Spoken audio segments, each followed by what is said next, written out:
안녕하세요. 네, 안녕하세요. 네, 저는 채널 Pieces for Peace 운영자 제이입니다. 오늘 언더그라운드 2 책으로 독서 모임 진행할 건데요. 먼저 간략하게 제가 책 소개를 좀 해드릴게요.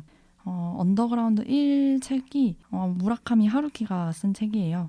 근데 1책은 몇몇 옴질리교 신자가 벌인 도쿄 지하철 살인 사건의 피해자들에 대한 이야기를 다뤘다면 저희가 오늘 다룰 언더그라운드 2 책은 그 사건이 일어난 후에 아직도 옴질리교를 믿고 있는 신자 혹은 옴질리교를 탈퇴한 사람들을 만나 인터뷰한 내용을 다뤘습니다. 이 도쿄 지하철 살인 사건이 1995년 3월 20일에 발생했고 하루키가 쓴 언더그라운드 1권은 1997년에 일본에서 출간되었어요. 그리고 언더그라운드 2, 부제는 약속된 장소에서인데요. 이 책은 2001년에 일본에서 출간돼서 한국어로는 2010년에 출간되었습니다. 저는 이 책을 통해서 옴질리교, 사이비 종교죠. 이 종교를 처음 알게 되었고 이런 책이 세간에 나온 지 시간이 흘렀음에도 불구하고 여전히 저자가 문제 제기한 포인트는 유효하구나 싶었습니다. 그래서 여러모로 의미가 있는 책이라 생각해서 이 책을 읽고 나눠보기로 선택을 했습니다. 오늘 독서 모임은 저희 둘이 오붓하게 진행할 예정인데요. 저는 제이고 자기소개 부탁드려요. 네, 안녕하세요. 저는 아이라고 합니다. 네, 오늘 약간 알파벳 시리즈인 거죠? 제이랑 아이. 저희 그럼 바로 1번 질문부터 진행해 볼 건데 오늘 총 1번, 2번, 3번 세 가지 질문으로 진행을 할 거죠. 그래서 1번부터 그럼 시작을 해볼게요. 어떤 사람들에게 이 책을 추천해주고 싶나요? 라는 질문인데 제가 먼저 대답을 해보겠습니다. 네. 먼저 저는 아까 말씀드렸다시피 이 무라카미 하루키라는 작가를 아시는 분들이 많으실 것 같아요. 그런데 하루키가 이런 책도 썼었어? 하시는 분들도 많으실 거라 생각하는데 우선 하루키의 작품들을 좋아하시는 분들은 팬심으로라도 한번 이 책을 읽어보시면 좋을 것 같고요. 딱히 하루키에 관심은 없지만 옴질리교가 일으킨 도쿄 지하철 살인 사건에 대해 관심이 있거나 유사 종교 혹은 사이비 문제에 관심 있는 분들은 꼭 이 책을 읽어보시면 좋을 것 같아요. 그리고 유사 종교 피해자 가족분들도 읽어보셔도 좋을 것 같습니다. 이 책은 직접 옴질리교 탈퇴자들 혹은 여전히 옴질리교에 남아있는 사람들을 인터뷰한 거다 보니까 생생한 얘기를 접할 수 있어요. 그 인터뷰 내용을 읽다 보면 이 사람이 어떤 삶을 살아왔고 왜 옴질리교에 들어가게 됐고 거기서 어땠는지 또 탈퇴한 이유는 뭔지 탈퇴한 후에는 어떠했는지 이런 걸 자세하게 보실 수 있습니다. 본인이 만약 신천지 탈퇴자라면 저희처럼 이 책을 읽으면서 신천지에서의 내 경험과 옴질리교 탈퇴자들과의 그 탈퇴자들의 경험과의 공통점과 차이점을 비교하며 읽는 재미도 있을 거고요. 유사 종교를 전혀 경험해 본 적이 없는 분들의 경우에는 그 사람들을 조금이나마 이해할 수 있는 시야가 생길 것 같습니다. 혹은 이 문제를 접근하는 방식에 있어서 어떤 아이디어를 얻으실 수도 있을 것 같아요. 이 책의 저자처럼. 그리고 사실 유사 종교 혹은 사이비 종교 문제는 종교뿐만 아니라 다양한 요인들이 얽혀 있거든요. 뭐 사회학적 관점, 심리학적 관점 등으로도 다뤄야 할 부분이 많다고 생각하는데 저자는 사회학자도 아니에요. 종교학자도 아니고 심리학자도 아니지만 그들과 함께 땅에 발을 딛고 서 있는 이웃의 관점 그리고 스토리를 다루는 소설가의 관점에서 이 옴질리교 현상을 풀어나갑니다. 근데 이분이 얘기하는 것 중에 그리스도적인 부분들도 꽤 많아요. 그런 점에서도 아주 흥미로웠습니다. 그리고 저자가 머리말 18쪽에서 19쪽에 이렇게 말을 해요. 나는 1년간에 걸쳐 언더그라운드를 취재한 사람으로서 지하철 살인 사건을 일으킨 옴질리교 신자, 당사자들에 대해 지금도 깊은 분노를 느끼고 있다. 그 사건으로 피해를 입어 지금도 여러 가지 형태로 고통받는 분들을 실제로 만나보았고 사랑하는 이의 생명을 영원히 빼앗긴 분들의 끝없는 고뇌를 실제로 접했다. 나는 그것을 잊을 수 없으며 어떤 동기이든 어떤 사정이든 그런 범행은 결코 용서받을 수 없는 행위라고 생각한다. 그러나 총체적 집단으로서 옴질리교 교단이 이 사건에 현실적으로 혹은 정신적으로 혹은 구체적으로 얼마나 관여했느냐 하는 점에서는 의견이 갈릴 것이라 생각하며 그 사실 판단은 역시 공정하게 독자에게 맡기고자 한다. 다시 말하면 나는 옴질리교 신자들 및 옛 신자들을 비난하고 탄핵하기 위해 이 인터뷰를 한 것이 아니며 또한 그들을 새로운 시점에서 재평가하려는 것도 아니란 뜻이다. 내가 여기에 제시하고 싶었던 것은 명확한 하나의 관점이 아니라 명확한 다수의 관점을 만들어내는 데 필요한 살아있는 생생한 재료다. 이렇게 말을 해요. 저자는 언더그라운드 첫 번째 책에서 옴질리교 측의 입장을 배제하고 그 사건의 피해자들 얘기를 담았는데 이번 책에서는 결국 그런 사건까지 벌어졌는데도 그것을 일으킨 근본적인 문제는 하나도 해결되지 않은 게 아닌가 하는 그런 위기감을 바탕으로 옴진리교 측을 정면으로 다뤘습니다. 이런 점에서 그 사건과 옴진리교를 바라보는 저자의 시선이 궁금하신 분들도 이 책을 읽어보시면 좋을 것 같아요. 하나만 더 나누면 인터뷰 내용들을 읽다 보면 이건 신천지도 딱 이래. 완전 똑같다. 근데 이건 나도 느꼈어. 나랑 완전 똑같은 걸 말하고 계시네 하는 부분들도 많았어요. 그리고 반대로 신천지는 이렇게까지는 아니지. 이건 신천지랑은 완전 달라 하는 부분들도 있었고요. 이런 점에서 유사종교를 경험한 적이 없거나 유사종교 피해자 가족분들이 이 책을 읽으신다면 저자가 언급한 것처럼 명확한 하나의 관점이 아니라 다수의 시점을 만들어내는 데 필요한 재료를 제공받는다는 느낌으로 읽으시면 좋을 것 같습니다. 네, 저도 동감이에요. 그러니까 큰 사건을 바라볼 때 하나로만 귀결되는 결론을 내면 놓칠 수 있는 부분들이 커질 수 있으니까 사건을 바라보는 다수의 시점을 살펴볼 때 사건도 폭넓게 이해하고 보다 더 나은 방향으로 나아갈 수 있다고 생각을 합니다. 저 같은 경우 어떤 분들에게 이 책을 추천해주고 싶은지 책에서 구절을 좀 가져왔는데 제이님이 말하신 부분하고 똑같은 부분이에요. 10페이지에 저자가 말하기를 내가 옴진리교 측을 정면으로 다루려고 마음먹은 이유가 결국 그런 사건까지 벌어졌어도 근본적인 문제가 하나도 해결되지 않은 게 아닌가 하는 위기감을 절실히 느꼈기 때문이고 사회라는 메인 시스템에서 벗어난 사람들, 특히 젊은 층을 받아들이기 위한 유효하고 정상적인 서브시스템, 그러니까 안전망이 일본에 존재하지 않는다는 사실이 설령 지금은 이 옴진리교라는 집단을 무너뜨렸다 해도 비슷한 유형의 흡인체, 옴진리적인 것이 언젠가 또다시 등장하거나 비슷한 사건이 또다시 일어날지도 모른다는 거. 이런 거에 대한 불안을 계속해서 느껴왔고 예를 들어 중학생이 저지른 충동범죄들 이런 것들만 봐도 옴진리교적인 상황이 하나로 볼 수 있지 않을까라는 말도 하거든요. 그러니까 이런 것들이 꼭 종교에만 국한되지 않고 무언가 시스템적인 부분의 보완이 필요하다라는 말을 저자가 계속 하고 있는 거죠. 그리고 11페이지에 정신적으로 가까이 다가선 책을 쓰고 싶었고 그러니까 이 책을 쓸 때 옴진리교 신도들의 편에 서서 이들에게 정신적으로 가까이 다가선 책을 쓰고 싶었다는 거죠. 근데 물론 편을 든다는 의미와는 다른 거고 그들이 당시 뭘 느꼈고 뭘 생각했는지를 살아있는 문장으로 쓰고 싶었다라는 말을 하거든요. 저는 먼저 이런 컨텐츠를 기획하신 제이님의 용기에 많은 박수를 보내고 싶고 진짜 고맙고 감사하다라는 말을 꼭 하고 싶어요. 이런 마음들을 고백할 수 있는 좋은 모임, 좋은 장이 열렸다는 생각이 들었고 이 방송을 들어주시는 분들한테도 작게나마 도움을 드리고 싶다는 생각이 들었어요. 제이님이 소개해 주신 것처럼 이 책은 지하철 살인사건 때문에 시민들이 많은 피해를 입었고 그래서 옴진리교가 드러나게 되었죠. 그래서 가해자들이 속한 조직의 그 옴진리교 신도들을 인터뷰하면서 다수의 관점을 전달하고자 하고요. 이처럼 최근 코로나 사건을 통해서 신천지도 크게 드러났고 코로나 외에도 수많은 피해를 입으신 가정들이 많습니다. 저는 탈퇴하고 나서야 얼마나 많은 분들이 신천지 때문에 아파하고 슬퍼하고 계신지 알게 됐어요.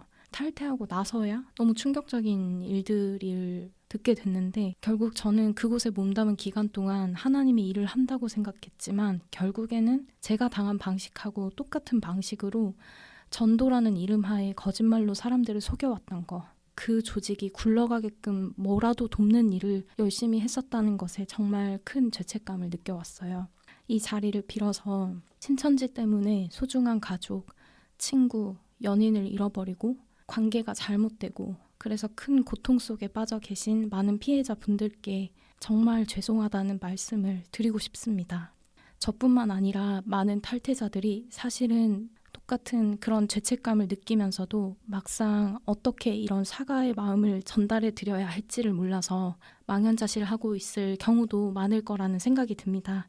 제이님이 큰 용기를 내서 이런 고백도 할 수 있는 좋은 자리를 마련해 주셨으니까 저는 오늘 꼭 용기를 내고 싶었어요. 1편에 나왔던 분들도 정말 큰 용기를 내신 것이라고 생각합니다.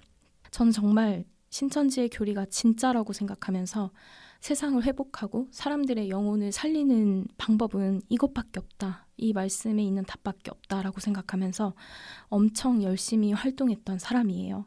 신천지 외에 다른 길은 없다고 생각했던 저 같은 사람도 틀린 걸 깨달았었고요. 그리고 깨닫고 나오고 나서는 그동안 전도를 시도했던 친구들에게 사과도 하고 다시 삶을 바로잡아 가기 위해서 노력하고 있습니다. 그래서 많은 피해자분들의 소중한 분들도 분명히 틀린 걸 깨달을 수 있으실 것이고 소중한 가족, 친구, 연인의 곁으로 돌아오실 거라고 믿습니다.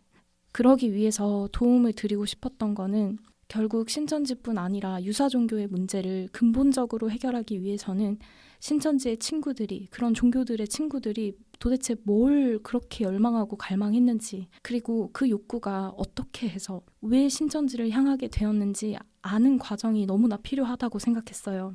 많은 분들이 왜 신천지가 아닌지를 너무 안타깝게 설명하고 싶으실 거예요. 저도 탈퇴 초반에 신천지의 틀린 점을 공격적으로 커뮤니티에 엄청 쓰고 했던 적이 있었습니다. 근데 사람 마음이라는 게 자기가 뭔가를 원하고 그걸 위해서 뭔가를 하고 있는데 남이 그걸 일단 비난부터 하면 마음을 일단 닫은 상태로 대화를 하게 되잖아요. 그래서 순서가 중요하다고 생각했습니다.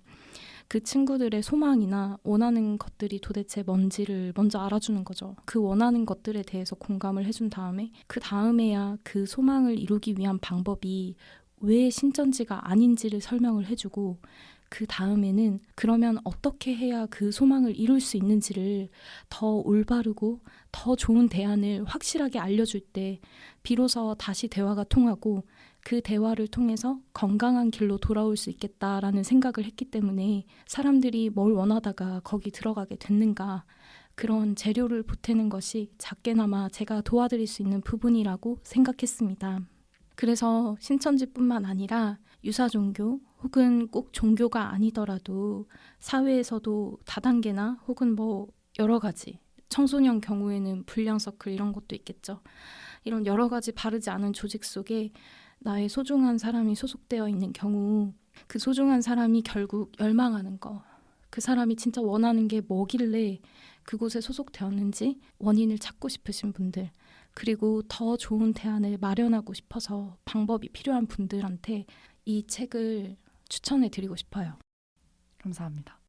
두 번째 질문인데요. 인터뷰들 중에서 특별히 본인에게 와닿거나 공감되는 인터뷰이 혹은 내용이 있었나요? 네, 저는 정말 많았는데요. 저도. 그래서 저희가 다 담지는 못했고요. 자른 부분도 있고 지금 말하면서도 다 전달이 될 수 있을지 모르겠지만 최대한 해볼게요. 네. 먼저 30페이지, 32페이지에 이런 얘기가 나와요. 가노 히로유키라는 분이 쓴, 이분이 인터뷰 대상자거든요. 이분이 얘기한 게 저에게 철학이란 깊은 인식을 통해 개선책을 찾아내기 위한 것이었다. 이런 것하고 의문을 품고 어른들에게 매달려봐야 우선한 길 뿐이었다. 아무도 상대해주지 않고 제대로 설명해주지도 않고 그런 어른들 모습이 굉장히 무책임해 보였다. 모르는 부분을 모호한 채로 뭐 아무렴 어때 하고 내동댕이 친다. 나는 그래도 되는가 하고 저항감을 느꼈다. 이런 마음을 얘기해요. 그래서 여기서 간호 씨가 평소에도 모르는 것을 제대로 알아가고 싶은 마음이 컸다는 게 느껴져서 많은 공감이 됐어요. 여기 나오시는 분들이 대부분 삶의 의미를 못 찾아서 혹은 별 문제는 없어도 공허함 때문에 헤매이다가 몸진리교의 수행 방식이 담긴 책을 보고 구체적인 해결 방법을 적어놓은 글의 매력을 느껴요. 그리고 교주인 아사하라 쇼코를 만나 그 카리스마와 마치 모든 걸 알 것 같은 분위기 막 이런 거에 매료돼가지고 몸진리교에 푹 빠지고 출가까지 하거든요. 하나님의 뜻을 제대로 알 수 있다는 희열에 빠져서 모든 걸 내던지는 신천지인들과 비슷한 부분이 있다고 느꼈어요. 그래서 살면서 어딘가에 결핍을 느끼는데 그걸 해결할 수 있는 방법을 못 찾다가 어느 순간 드디어 답을 찾았다 하면서 들어오는 거죠. 그래서 저도 그때 당시 집안도 무교고 저도 무교였다 보니까 이단도 모르고 교회도 모르고 무지 그 자체라서 더 쉽게 믿고 나중에는 나 자신이 피해자가 되는 것을 넘어서서 나와 똑같은 피해자를 양성하는 사기판에 가담하는 가해자까지도 되었기 때문에 그걸 깨달은 순간 엄청난 충격과 슬픔, 죄책감을 느꼈어요. 저는 무지를 의문이라고도 생각을 하거든요. 무지를 인지하면 의문이 생기니까요. 근데 내가 드는 의문들 중에 취사 선택해서 어떤 건 해결하고 어떤 건 무시하고 넘어가지 말고 내가 어떤 의문이 들었다고 하면 그걸 차근차근 해결하면서 갈 때 잘못된 길로 빠지지 않을 수 있겠다 싶어요. 잘 공감이 되는 부분인데 무지를 그럼 인지한다는 것부터가 시작이 되겠네요. 그렇죠. 한편으로는 근데 나는 그럼 왜 무지했나 혹은 왜 무지할 수밖에 없었을까 하는 생각도 좀 들었고 왜 나는 건강하지 않은 조직, 올바르지 않은 조직 혹은 사이비 이런 거에 대해서 누가 나한테 미리 알려줬더라면 왜 알려주지 않았을까 하는 그런 생각도 순간 드네요. 맞아요. 저도 그랬어요. 저도 그래서 신천지를 경험하고 나서 더 드는 생각이 있어요. 내가 나아가고자 하는 가치관이나 방향에 대해서 무지한 부분을 대수롭지 않게 여기고 모호하게 두면서 그쪽을 향해서 행동은 만약에 계속 해나가는 상황이다. 그러면 그 결과는 분명 뭐 아니면 도구나. 첫째, 잘 모르지만 믿고 했다가 알고 보니 맞는 행동이어서 대박이 난다. 둘째, 잘 모르고 했다가 나중에 잘못된 일임을 알게 돼서 좌절에 빠진다.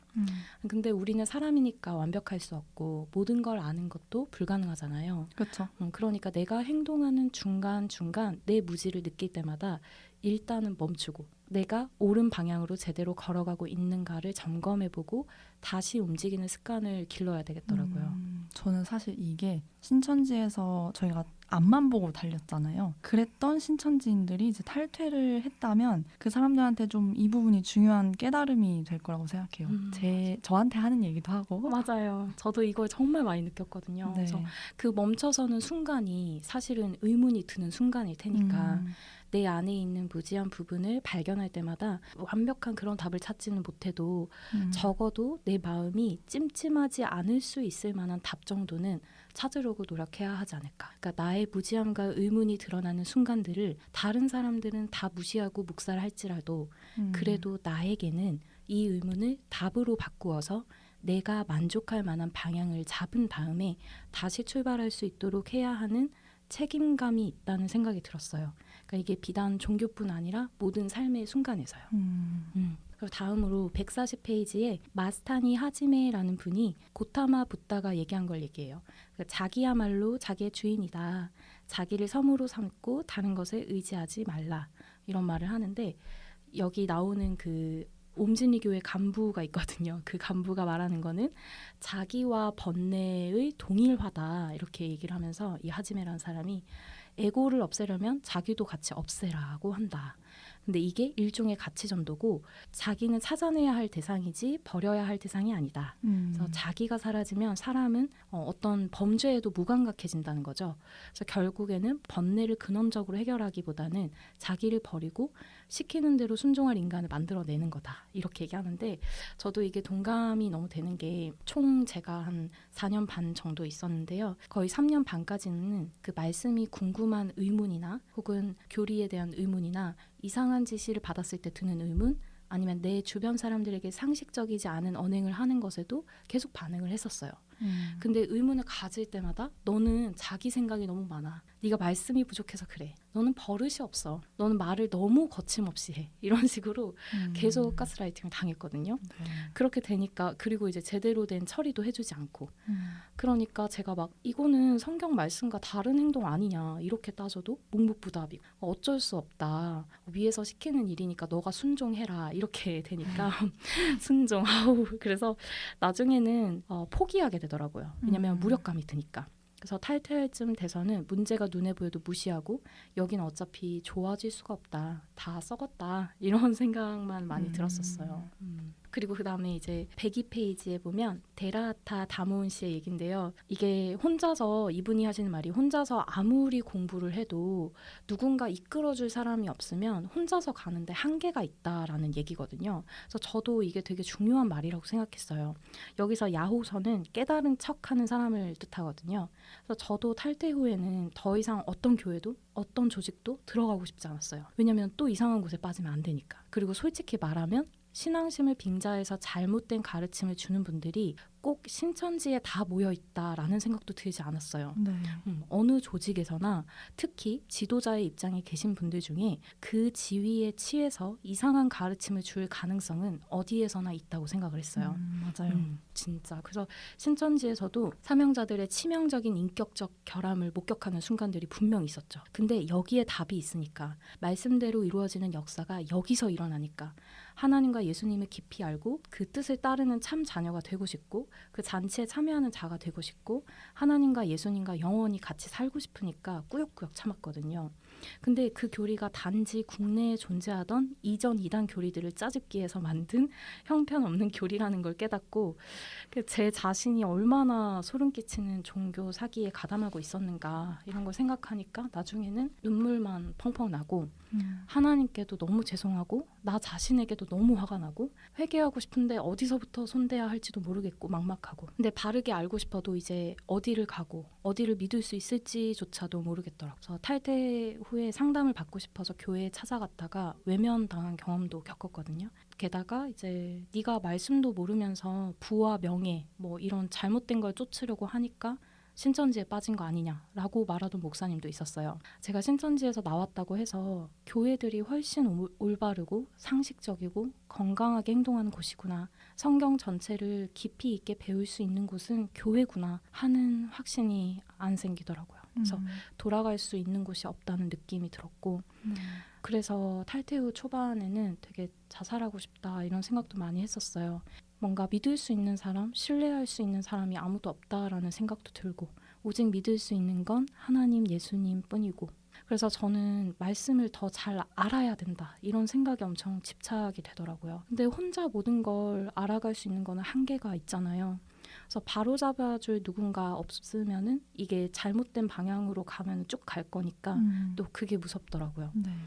그래서 처음에 신천지에 빠졌던 이유가 근본적으로는 말씀에 대한 무지고 하나님에 대한 무지라고 생각해서 무조건 공부를 해야 된다고 생각했고 표면적인 스토리뿐만이 아니라 다양한 시각과 해석으로 깊이 이해를 하면서 이 지식이 풍부해야 한다라는 생각을 많이 했어요. 지금도 아직 뭔가 신뢰를 회복하는 게 쉽지는 않은데요. 쉽지는 그쵸. 않은데 그러다 보니까 더 어떤 조직이든 어떤 지식이든 간에 진짜 교주나 이런 거 말고 도와주는 존재로서 스승이나 선배가 가지고 있는 도덕관, 윤리관이 얼마나 바르냐가 정말 중요하다 이런 생각을 했어요. 그리고 이제 252페이지 그 이후에 이제 자막으로 나올 텐데 여기서 또 공감되는 말들은 난 절대 끄떡없다라고는 도저히 말할 수 없었다. 왜냐면 이게 살인사건을 누군가 당신에게도 시키면 할 거예요? 이렇게 물어봤을 때 대답하는 내용이거든요. 근데 그 이분이 뭐라고 하냐면 나는 절대 시켜도 안 한다. 뭐 이렇게는 도저히 못 말하겠다.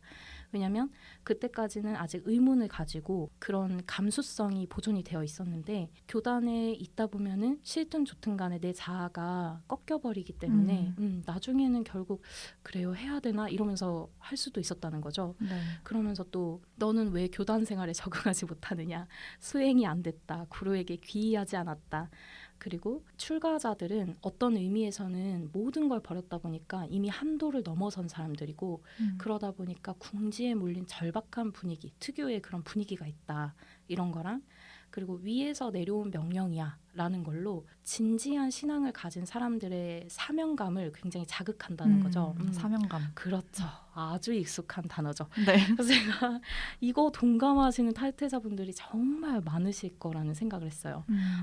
여기서 자네의 귀가 부족하기 때문이야. 이거를 네가 자기 생각이 너무 많고 말씀이 부족해서 그래로 바꾸고 그리고 구루에게 귀의하지 않았다를 너는 하나님과 예수님을 진짜 사랑하지 않는 거야. 요한복음 14장 24절에 나를 사랑하지 않는 자는 내 말을 지키지 않는다고 하셨어.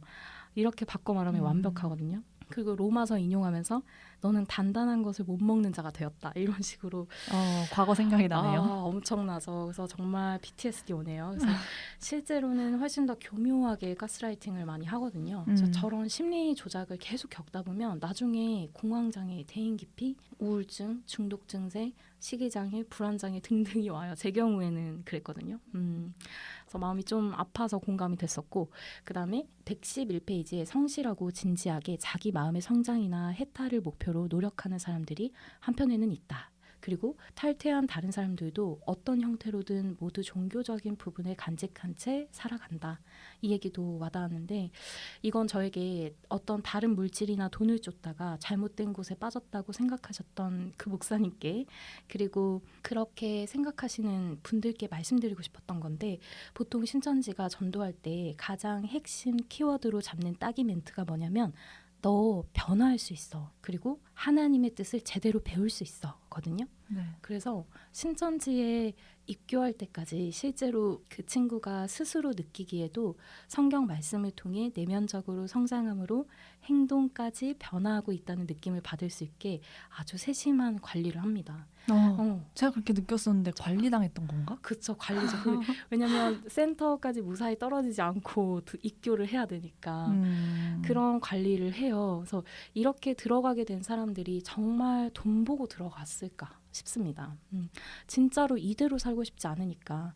그리고 세상에 그런 것들을 바꿔나갈 수 있다는 희망이 없고 더 좋은 사람이 되고 싶으니까. 그리고 하나님을 알아보고 싶고 믿어보고 싶으니까 라는 마음으로 들어오신 분들도 분명 있다는 말을 하고 싶어요. 그리고 저도 그때 정말 서러워서 그 목사님께 굉장히 장문의 편지를 썼었는데요. 진짜 아니었어요. 돈 때문에 들어간 게. 정말 하나님의 뜻이 뭐고 이런 힘든 세상에서 내가 어떤 방향성을 가지고 어떤 사람으로서 살아야 하는지 아는 게 너무 필요했어요. 그러니까 지금도 저는 처절하게 반성하고 어떻게 살아가야 진짜 하나님의 뜻대로 살아갈 수 있을지를 계속 찾고 있는 거겠죠.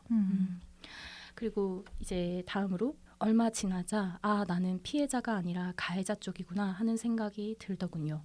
이 말이랑 움진리교처럼 흉악범죄를 일으킨 곳에 몸담았던 인간은 결혼을 하면 안 될 것 같은 생각이 들어요. 물론 제가 범죄를 일으킨 건 아니지만 적어도 그곳에서 뭔가를 열심히 했으니까. 그리고 조금씩이라도 사실을 드러내서 스스로 알아차리게 해나가는 방법밖에 없다. 그리고 분명 잘못이었을지도 모른다. 그러나 그것을 극복해 감으로써 가치를 찾을 수 있을 거다. 이걸 아예 무시하려는 경험자들도 있겠지만 그렇게 하면 똑같은 잘못을 범하게 될 수 있으니까 우리는 어디에서 잘못되었는지를 끝까지 밝혀내야 된다. 왜냐하면 그러지 않으면 다음에 또 똑같은 곳에서 실수를 저지를 수 있으니까 이런 말을 했는데 너무 공감이 갔었어요. 저도요. 정말 사실 탈퇴하고 나서 저는 저를 죽이고 싶었어요. 신천지 때문에 피해받은 분들의 사례가 생각보다 너무 심각한 거예요. 살인, 방화, 미행, 정서적 폭행, 폭언이나 가스라이팅 등등 물리적 폭행, 이혼 조장, 가출 조장, 섹스 포교 등등 이런 것들이 정말 전반적으로 보편적으로 다 이루어지고 그건 아니에요. 그거를 저도 모르지 않지만 한편으로는 이런 범죄들을 저지를 만큼의 분위기가 양성이 된다는 거죠. 그래서 탈퇴하고 나서야 이런 것들을 알게 되니까 신천지 안에 있을 때는 사회에서 우리에 대해 말을 지어낸다. 이런 거는 있을 리가 없는 일이다. 이렇게만 생각을 했었는데 탈퇴하고 나서 이사간 집 주소를 말해준 적도 없는데 한동안 집 앞에 계속 서성이거나 찾아오더라고요. 무섭네요. 정말 진짜 무서웠어요. 제가 이것 때문에 직장을 그만두고 막 본가에 다시 내려가고 이렇게까지 했었어요. 그래서 그 순간 내가 도대체 어떤 조직에 있었던 건가 이러면서 충격이 확 오고 저는 그동안 하나님의 뜻을 올바르게 전한다. 나는 올바르게 전하고 있는 곳에서 사람들의 영혼을 구원하고 세상을 회복하기 위해 노력하고 있었다고 생각했는데 사실은 종교 사기 단체에 사기당하고 와서는 속은 것도 모른 채로 제가 당한 것과 똑같이 제 직업을 속이고 거짓말로 사람들을 사기쳐서 범죄 조직에 데려오고 있었던 어떤 범죄 조직의 말단 하수꾼이 었을 뿐인 거예요. 이제 알고 보니까. 그래서 더 이상 살아있으면 안 되는 존재라고 생각했어요. 그러니까 너무 더러워졌고 돌이킬 수도 없고 회복할 수 없는 존재라는 그런 생각이 들어서요. 또 갖가지 폭력과 잘못들로 원래도 얼룩져 있던 제 영혼과 인생이 뭔가 깨끗해질 수 있는 마지막 희망이라고 믿었고 그 말씀을 믿음으로 나 같은 사람도 구원받을 수 있다고 믿었고 정말 하나님께서 함께 하시고 역사를 이루어가는 곳임을 믿고 들어갔다 보니까 그에 따라오는 좌절감과 절망감도 진짜 컸던 것 같아요. 그 다음으로는 어떤 의미에서는 움진리교 사건은 일종의 해방이었다고 생각한다. 지금까지 쌓일 대로 쌓인 일본인이 지금껏 꾸준히 쌓아온 의식의 왜곡, 원념 이런 것들이 일거에 풀려난 것이 바로 옴진리교 사건이었다. 이렇게 보는 말들도 있거든요. 그래서 이런 종말론 같은 게 불식되지도 않았고 완전히 사라진 게 아니라는 거죠. 이런 말들도 있었고 또 다음으로는 제가 출가할 마음까지 먹은 이유는 낮의 세계에서는 제 안에 감춰져 있던 소망 같은 것을 도저히 해소할 수 없다고 인식했기 때문입니다. 그래서 옴진리교의 사건은 내 마음속에 어둠을 만나는 거나 마찬가지였고 어쩌면 내가 그 살인사건을 주도했던 사람들 중 하나였을지도 모른다는 꿈을 지금도 꾼다. 그래서 아침에 식은땀에 흠뻑 젖어서 깨어날 때도 있다. 하지만 그건 정말 꿈이 아니라 내 눈앞에서 실제로 일어난 일이고 내 어둠 속의 무언가가 옴진리교의 그림자에 모조리 흡수돼서 백일하에 드러났다는 뜻도 된다. 그래서 나는 이 사건을 그냥 넘어가지 않고 진지하게 몰두해 왔다. 재판받는 아사하레 쇼코의 일련의 연동을 보고 있으면 구역질도 나고 토한 적도 있다.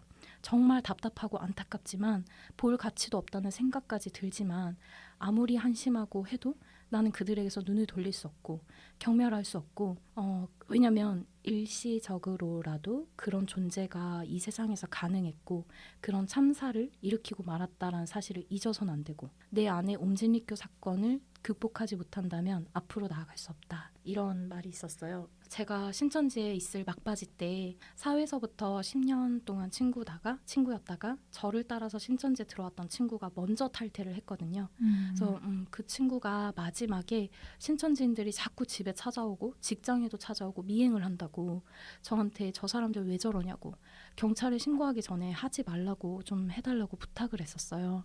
그래서 제가 알겠다고 하고 담당 구역장 팀장한테 얘기하면서 하지 말라고 했을 때 저한테는 알겠다고 했거든요. 근데 몰래 뒤에서 계속 따라다녔더라고요. 그래서 결국 제 친구가 저도 한패인 줄 알고 저랑도 연락을 끊었었어요. 그때 진짜 세상이 무너졌었는데 탈퇴하고 나서 다시 그 친구랑 연락이 돼서 만나서 이야기를 했었거든요. 그 친구의 기억에 저는 전혀 기억도 못했던 일이 있는 거예요. 친구가 센터 다닐 때 버스를 탔는데 어떤 신천지인이 엄청 큰 소리로 통화를 하면서 그래서 그 친구 미행을 해야 될 것 같아 라는 식으로 얘기를 했었대요. 근데 미행이라는 단어가 너무 놀란 거예요. 그 친구가 여기가 미행까지 하는 곳이면 너무 질이 안 좋은 곳이야 싶어서 저한테 말을 했는데 제가 그럴 리가 없어. 그냥 말씀만 배우는 곳인데 무슨 미행을 해? 라고 반응을 하고 전도사 강사도 그 얘기를 듣더니 절대 그런 짓 안 한다면서 친구를 마치 몰아세우는 분위기로 말했던 일이 있었다더라고요. 그걸 듣고 너무 놀라고 너무 미안한 거예요. 정말 몰랐긴 해도 어쨌든 저는 친구의 말을 한 번도 곱씹어 보지도 않았고 고민해 보지도 않았고 객관적으로 확인해 보지도 않았던 거잖아요. 그럼 제가 그동안 그 안에 있으면서 객관적이지 못한 태도로 나도 모르게 저지른 죄악들이 얼마나 더 많을까. 그리고 내가 하나님의 말씀을 지킨다고 생각하면서 누군가에게 상처 줘놓고 기억나지 않는 것들은 얼마나 많을까 생각하니까 이런 건 도대체 평생 어떻게 갚아야 할지도 모르겠더라고요. 이 외에도 그 안에서 힘들어하던 친구들 신방해줄 때마다 나는 다른 사명자들과 다르게 이 친구들에게 상처 주지 않겠다.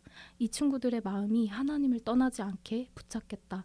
이런 마음으로 노력했다고 생각했는데 결국은 범죄 조직을 떠나지 못하게 막는 역할을 했다라는 생각이 드니까 그것도 미치겠고 그래서 초반에는 매일매일 죄책감에 피가 말라가는 것 같았어요. 그래서 탈퇴할 때 신천지의 교리가 어떻게 만들어졌는지에 대한 영상을 보고 금 같던 확신이 확실히 와장창 깨지고 몇 개월이 지나도록 지나간 4년 반이라는 시간들을 통해서 나는 어떤 걸 배웠고 어떤 걸 느낄 수 있게 되었고 그래서 어떻게 살아가야 하는지를 계속 고민했어요. 그래서 지금도 성경을 계속 보려고 노력하거든요. 근데 아직도 어떤 단어들은 좀 힘이 들어요. 예를 들어 새하늘 새 땅이라는 단어는 듣게 되니까 순간 속이 너무 안 좋은 거예요. 그래서 화장실에 가서 다 토하고 펑펑 울면서 기도하고 하나님 잘못했다고 막 살려달라고 진짜 너무 잘못했으니까 좀 도와달라고 그런 일들이 사실 되게 많았어요. 신천지에서 배운 내용들이나 경험들이 막 생각이 날 때도 있고 그냥 성경 자체가 힘들 때도 있고 그래도 어떻게든 하루에 한 장이라도 단 몇 글자라도 정리하려고 노력을 해요. 왜냐면 힘들다고 말씀 안 보면 진짜 하나님을 잊어버리게 될까 봐. 그리고 하나님을 더 이상 사랑하지 않게 될까 봐. 그러니까 내 잘못으로 잘못된 곳에 들어갔으니까 다시 만회해야 하니까 수습해야 하니까 어떻게든 하나님을 놓고 싶지 않고 하나님을 다시 사랑하고 싶으니까 그냥 발버둥 치는 것 같아요. 다는 못하겠지만 조금이라도 수습해야지 하는 마음으로. 분명히 하나님은 계시고 제 성장과 보상하려고 뭔가 책임지려고 애쓰는 모습을 지켜봐 주시고 도와주시고 계시다는 생각이 들어요. 그래서 저는 아직도 트라우마를 전부는 극복하지 못했고 누군가에게는 저 또한 트라우마를 준 사람으로 기억될 수도 있을 거예요. 최근 가장 감사한 깨달음은 제가 저질렀을지도 모르는 상황들을 마주볼 때 너무 무섭거든요. 근데 거기서 해방되기 위해서라도 나 자신에게 솔직해지는 용기를 가져야 한다는 걸 깨달은 거. 그리고 적어도 나 혼자 있을 때 떠올려도 스스로 떳떳하다고 여길 만한 말과 행동을 할 수 있도록 노력해 나가야 한다는 거. 그리고 할 수만 있다면 살아가면서 내가 한 잘못을 발견했을 때 할 수 있을 만큼 최선을 다해 책임지고 보상하려고 노력하는 자세가 필요하다는 거. 그래서 운이 좋아서 하나님께서 도와주셔서 저한테 상처 있고 보상을 바라는 사람들과 만나게 해주신다면 최선을 다해 보상해주겠다고 생각해보는 마음, 이런 게 든다는 거예요. 그래서 사회를 살아가면서도 종교를 떠나서 이런 마음들은 꼭 필요하다는 생각이 들어서 저에게는 정말 감사한 깨달음이었습니다. 네. 진솔하게 나눠주셔서 감사해요. 아닙니다. 저 공감되는 포인트가 많은데 마지막 부분에 좀 더 저도 같이 생각해보고 아이님의 그런 마음과 함께하고 싶다는 마음이 든 게 그런 깨달은 부분들을 지금 쭉 나열을 해주셨잖아요. 네. 저는 이 깨달음들이 되게 너무 귀한 깨달음 같아요. 쉽게 어떤 체험을 통해서는 깨달을 수 없는 것들. 그리고 솔직히 우리 나이 때, 저희 젊잖아요. 저희 나이 때 이런 깨달음을 갖고 살아가는 청년들이 얼마나 될까. 그리고 이런 아이님의 너무 좋은 마음을 저는 하나님이 주신 거라는 확신이 많이 들었어요. 아, 이건 하나님이 주신 마음이다. 저도 그래요. 그런 생각이 들어서 너무 저도 감사한 마음이 들고 그런 마음을 계속 지키셨으면 좋겠고 저도 마지막에 언급해 주신 부분 있잖아요. 하나님께서 허락하셔서 도와주셔서 나한테 상처 입고 보상을 바라는 사람들 만날 기회 주시면 내가 얼마든지 최선을 다해보겠다는 마음이 제가 이렇게 무의식 중에 갖고 있던 마음을 말로 이렇게 표현해 주신 것 같아요. 그래서 저도 내심 죄책감도 갖고 있고 하지만 한편으로는 피하고 싶잖아요. 그 사람들이 탈퇴했다고 나한테 연락 주면 난 또 힘들어질 것 같고 근데 오히려 연락을 주면 너무 좋을 것 같다는 마음이 드는 거예요. 그래서 정말 둘이 같이 해결해 나가보는 그런 좀 미래를 꿈꾸게 되는 것 같습니다. 맞아요. 푸는 거는 그런 대화를 하지 않으면 풀 수가 없으니까. 맞아요.